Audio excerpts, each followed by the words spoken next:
В рамках мероприятия члены Общественной палаты России подготовили доклад об итогах наблюдательных миссий за 2022 год в 10 странах мира. В их числе Абхазия, Южная Осетия, Ангола, Кения, Ливан, Сербия, Тунис и другие. Презентация объединила дипломатов, представителей МИД России, Центра избиркома, Межпарламентской ассамблеи СНГ. Со стороны Абхазии в презентации приняли участие глава ЦИК Дмитрий Маршания и члены Общественной палаты. Уже лет 15, как мы заключили вместе с Российской Федерацией Общественной палаты меморандум о взаимодействии и сотрудничестве.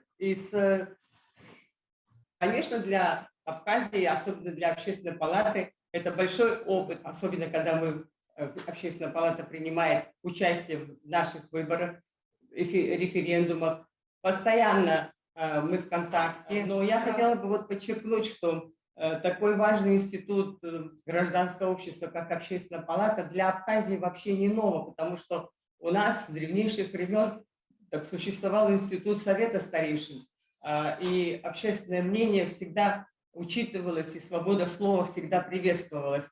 И в этом смысле, конечно, мы можем сказать, что вот эти форумы, которые сегодня происходят и у нас в стране, и в Российской Федерации, это еще раз подчеркиваю о том, что мы идем в правильном направлении. В своей речи председатель ЦИК Дмитрий Маршани отметил важную роль Общественной палаты России в наблюдательных миссиях на выборах в Абхазии.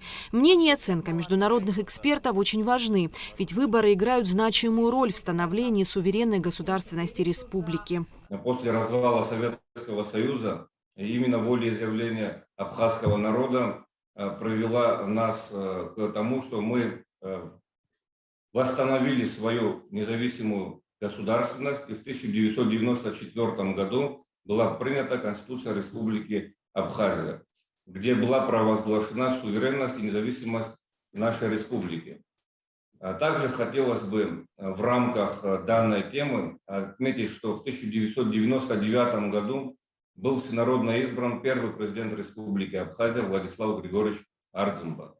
И был проведен референдум, что касается волеизъявления народа, было в данном акте оглашено и был принят акт о государственной суверенитете Республики Абхазия. Как вы знаете, в 2008 году Российская Федерация признала независимость Республики Абхазия и был подписан договор о дружбе, сотрудничестве и взаимной помощи. За последние 30 лет в Абхазии были избраны 4 президента Республики Абхазия и 7 составов парламента. Как вы видите, на основе волеизъявления народа были приняты основополагающие документы и были созданы государственные институты, которые характеризуют Республику Абхазия как правовую, демократическую и независимую страну. В рамках достигнутых договоренностей между общественными палатами Абхазии, России и Южной Осетии 12 апреля состоялся трехсторонний круглый стол в онлайн-режиме. По его итогам было принято решение о развитии и укреплении плодотворного сотрудничества. Эсма Гуланзе, Абхазское телевидение.